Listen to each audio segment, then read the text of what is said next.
Efesios capítulo 1, versículo 3 al 14, el pasaje que vamos a meditar en esta mañana. Y el tema de hoy, hermanos, es cómo ser un cristiano rico. Y en medio de toda la realidad que estamos enfrentando actualmente, no solamente en el país, sino en muchos lugares, donde la economía es un factor que afecta a muchas familias, a muchas personas, inclusive la iglesia no está exento de ello. Por lo tanto, hoy en día han aparecido teologías o iglesias que nos hablan o nos dan pautas para poder ser ricos. Y la pregunta es, ¿en dónde radica la riqueza de una persona? Y es el pasaje que vamos a ver hoy, Efesios capítulo 1, versículo 3 al 14. Y quisiera pedir, hermanos, que luego me vayan a ir siguiendo por la lectura. Antes de leer, quisiera comentarles acerca de Don Juan. Don Juan era una persona que tenía muchos sueños, muchos anhelos, como todos de nosotros quizás, hasta que un día se le acercó, se le apareció un ángel, vino un ángel del cielo, y le habla y le dice: Juan, como eres una buena persona, eres un buen hombre, yo te prometo de que tú primero vas a ser la persona más rica del mundo. Segundo, vas a ser una persona conocida en todas partes. Y en tercer lugar, te vas a casar con la mujer más hermosa del mundo. Don Juan, feliz con esto que le había anunciado el ángel, comenzó a vivir esperando y añorando todo lo que se le había prometido. Hasta que un día, ya anciano, falleció, y él estaba molesto porque nunca recibió las tres cosas que el ángel le había prometido. Cuando llega al cielo, mira al ángel de lejos y se acerca apresuradamente, molesto, a reclamarle al ángel de por qué no se habían cumplido todas las cosas que él le había prometido. Cuando él le reclama y le dice: me has mentido, me has engañado porque no he recibido nada de lo que tú me prometiste, el ángel le mira y le dice: bueno, yo quisiera hacerte algunas preguntas también antes de que tú me juzgues. Lo primero, ¿te recuerdas aquella oportunidad donde tenías la opción de invertir en una empresa y que por miedo a perder lo poco que tenías tú no hiciste la inversión? Juan le mira y le dice: sí, me recuerdo. ¿Y te acuerdas de tu vecino, que él sí invirtió y se hizo la persona más rica del mundo? Él agacha la cabeza y el ángel continúa su interrogatorio y le dice: dime otra cosa. ¿Recuerdas aquella vez cuando hubo el terremoto y tú, por miedo a perder tus pocas posesiones, no saliste a ayudar a las personas que habían sufrido durante ese desastre? Y él le dice: sí. ¿Y recuerdas en la televisión que una de las personas, de las pocas personas que ayudó, se hizo muy conocido en todo el mundo por su acción? Él comienza a lagrimear, don Juan, y al final le dice: ¿te recuerdas aquella mujer que tú conociste en un lugar y que por miedo a ser rechazado no le hablaste? Y te perdiste la oportunidad de tener maravillosos hijos al lado de ella. Don Juan no puede más, agacha la cabeza y comienza a llorar controlado. Hermanos, muchas veces nosotros como cristianos también perdemos situaciones en nuestras vidas, y no estoy hablando tanto en el sentido económico, sino en hacer cosas que verdaderamente importan en la vida. Puede ser el temor, puede ser también el deseo a hacer otras cosas, pero nos perdemos de las cosas importantes en la vida. Nos perdemos la opción de ser verdaderamente ricos. Al igual que don Juan, la iglesia de Éfeso se encontraba en una situación de bastante sufrimiento. Éfeso era una ciudad prácticamente como una pequeña Roma, porque los ciudadanos gozaban de muchos beneficios. Era una ciudad con mucho poder económico. Había mucho movimiento porque había un puerto en la ciudad y también había un camino que pasaba y que conducía directamente hasta Roma. Entonces, las personas de Éfeso eran muy ricas. Otra cosa importante de Éfeso es que había un templo muy famoso durante la época del Imperio Romano, que era el templo de la diosa Diana o Artemisa. Era famoso porque personas de muchas partes venían a rendir culto a esta ciudad. El templo se encontraba en una parte alta de la ciudad. Contaba con alrededor de 1000 prostitutas el templo, y precisamente ellas descendían del templo en la noche a la ciudad para tener relaciones con las personas y hacer un tributo. Se le consideraba la diosa de la fertilidad. Aparte de eso, había un templo para el emperador romano. Entonces era una ciudad que, podríamos decir, la religión era su atractivo turístico y era la potencia económica de Éfeso. ¿Qué pasa cuando comienza a convertirse al cristianismo? Después del capítulo 16 del libro de los Hechos. Muchas personas dejaron de ir al templo. Muchas personas dejaron de comprar las estatuillas de la diosa. Muchas personas dejaron de asistir al templo del emperador. Eso quería decir que la economía de Éfeso se vería muy gravemente afectada. Como ellos tenían libertad para poder tomar sus decisiones, no había asesinatos en esa época, en ese lugar. Pero había otras maneras de persecución a los cristianos. La idea era obligar a que el cristiano o se vaya de Éfeso o vuelva nuevamente a las prácticas antiguas. Entonces le hacían la vida imposible a los cristianos.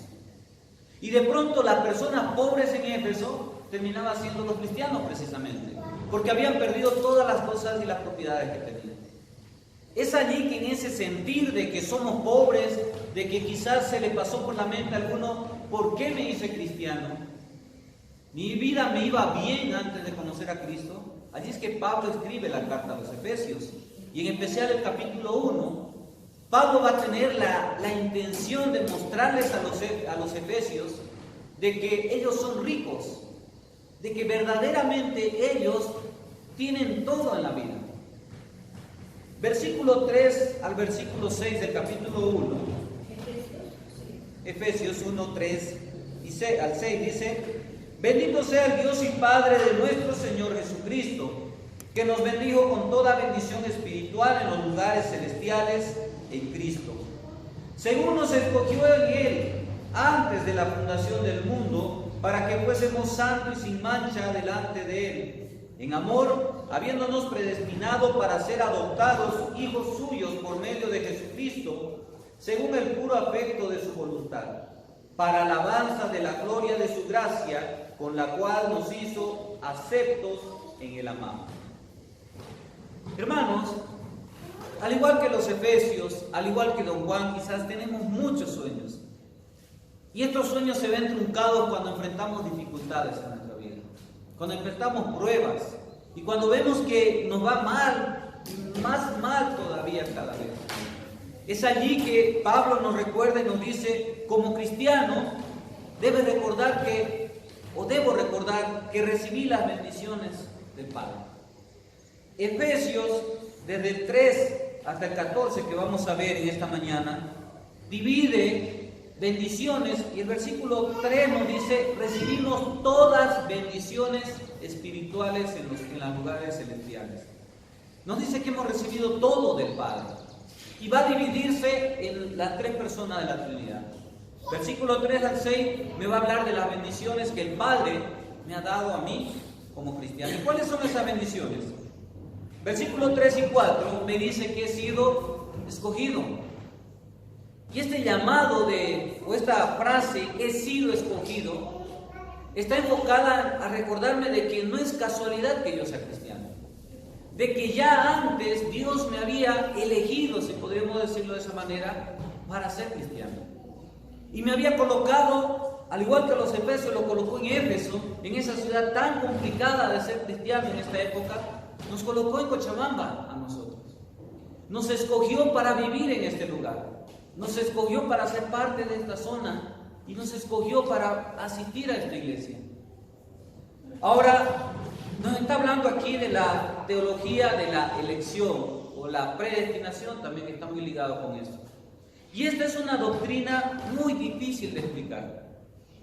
Hermanos, es difícil hacer entender o explicar a una persona, en primer lugar, que Dios es soberano, que Dios es omnisciente, todo lo conoce, todo lo ve. Pero a pesar de que conoce todo de nuestras vidas, nos escogió antes de crear el mundo, no basado en las acciones que nosotros íbamos a cometer. No nos escogió porque esta persona iba a ser pastor, porque esta persona iba a ser diácono, porque esta persona iba a ser cristiana. No basó en eso su elección, sino simplemente en gracia. Y que no interfirió ese designio de Dios en torcer la mentalidad del hombre tampoco, permitiéndole tomar decisiones. Eso es difícil de entender. También es difícil de explicar. Nuestra mente es tan finita que no podemos entender. Pero ahora esta doctrina, a pesar de ser difícil, la podemos disfrutar al máximo. Y hermanos, el escuchar que en medio de mis pruebas y dificultades, Dios me escogió, que fui electo por Dios antes de que creara la humanidad, me hace sentir especial para Dios. A pesar de todos los problemas que pueda estar enfrentando, Pablo me dice, siéntete feliz, porque para Dios no hay casualidad. Dios, antes de crearte, ya te había escogido. Fui elegido también por gracia, es el otro principio.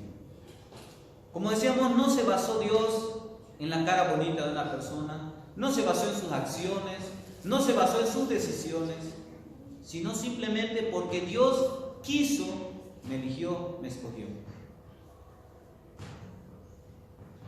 Ahora esto era muy importante porque quizás alguien de Éfeso, por todos los problemas y las presiones, estaba pensando ya quizás volver a la vida antigua. Y Pablo, al decirnos es por gracia, nos dice, aunque se te haya pasado por tu mente 1000 veces el volver atrás, es por gracia. Y Dios te eligió y sabía todo lo que iba a pasar en tu vida. Ahora, lo otro importante de esta teología de la elección es el propósito. Y el propósito, el versículo 4 nos dice, para ser santos y sin mancha. No solamente debo sentirme bien porque Dios me eligió para ser cristiano, sino que tiene un propósito al elegirme. Y es primero que me separe de todo el sistema del mundo, que deje de pensar como cualquier persona lo haría. En este caso, hablando de las pruebas y dificultades, cualquier otra persona sin Cristo volvería al mundo. No es pecado que se vengan esos pensamientos a nuestra mente. El pecado es hacerlo y volver y dejar a Cristo para volvernos a casa. Ser separados de todo ese sistema. Y también lo segundo, ser sin manchas. A veces decimos, los cristianos de la iglesia primitiva no vivían en nuestra época, que es difícil ser cristiano hoy en día.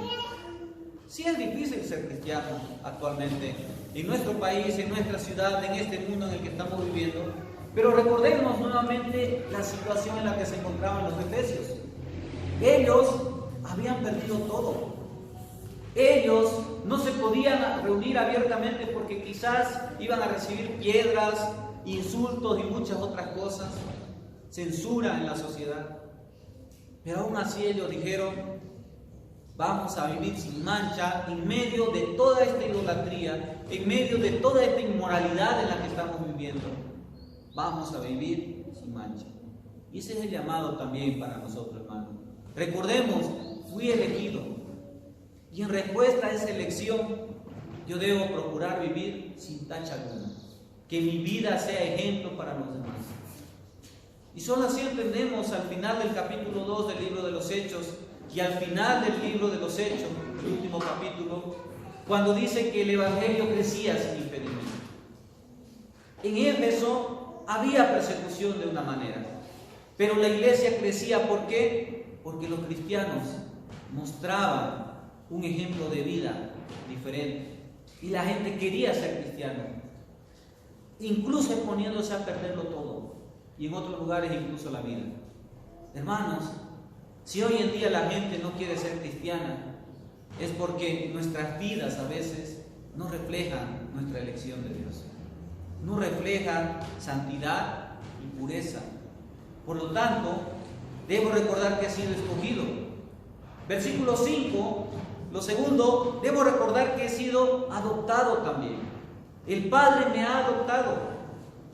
Ahora, el término adopción hoy en día y en la época del Nuevo Testamento era muy diferente.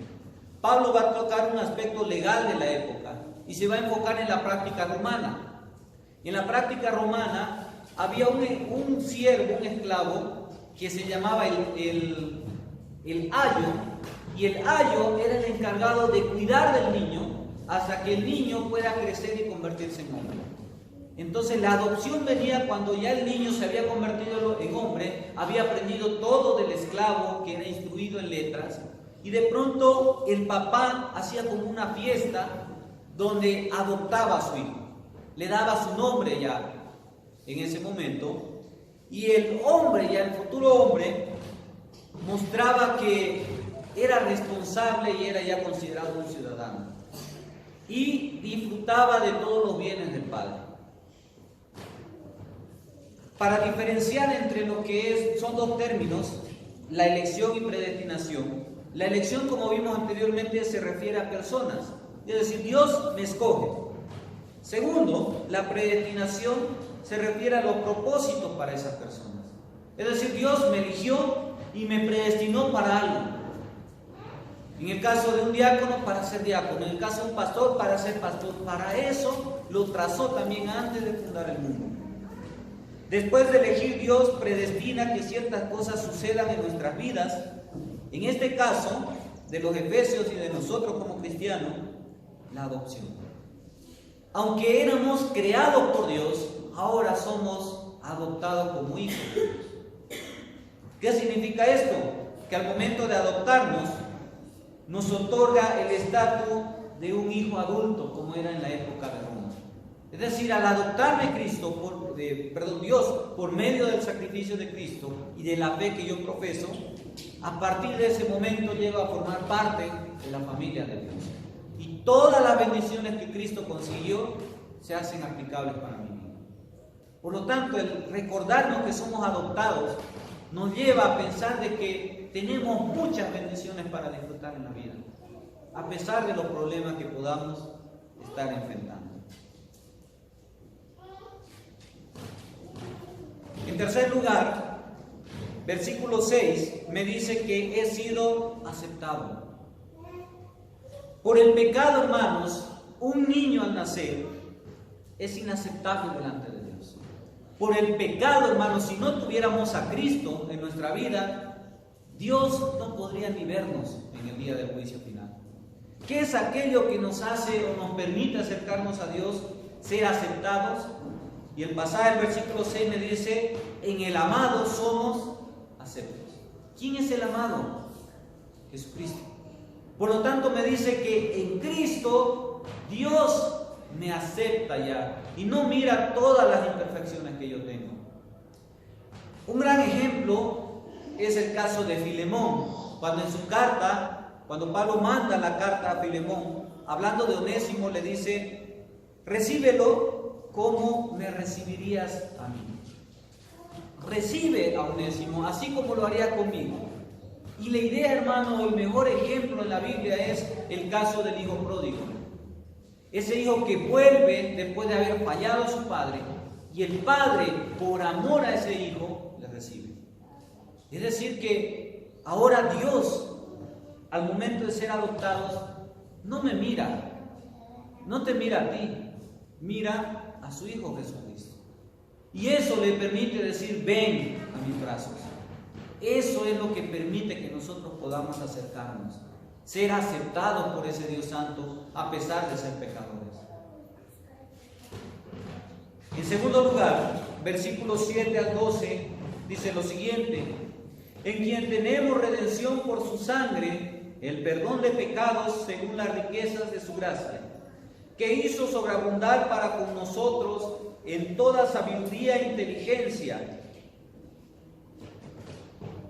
dándonos a conocer el misterio de su voluntad según su beneplácito, el cual se había propuesto en sí mismo, de reunir todas las cosas en Cristo, en la dispensación del cumplimiento de los tiempos, así las que están en los cielos como las que están en la tierra. Y en Él asimismo tuvimos herencia, habiendo sido predestinados conforme al propósito del que hace todas las cosas según el designio de su voluntad, a fin de que seamos para alabanza de su gloria, nosotros lo que primeramente esperábamos en Cristo. Lo segundo, hermanos, debo reconocer que como cristiano recibí las bendiciones del Hijo. No solamente el Padre me dio bendiciones. Efesios 1, 7 al 12 me dice que el Hijo me ha dado ciertas bendiciones. Y la primera de esas bendiciones, el versículo 7, la primera parte nos dice que he sido redimido. ¿Qué significa ser redimido?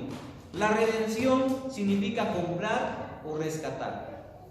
Y este término está ligado nuevamente al aspecto judicial.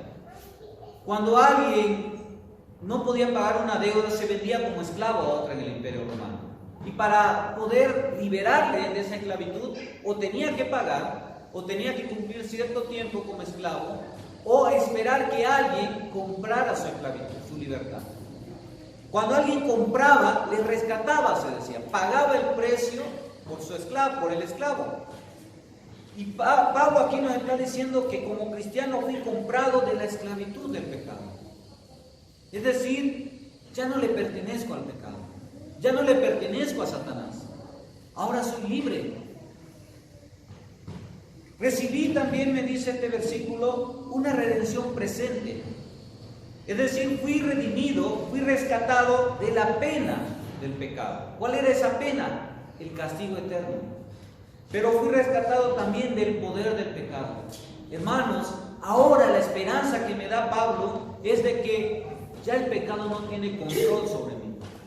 Yo puedo decir, no quiero pecar.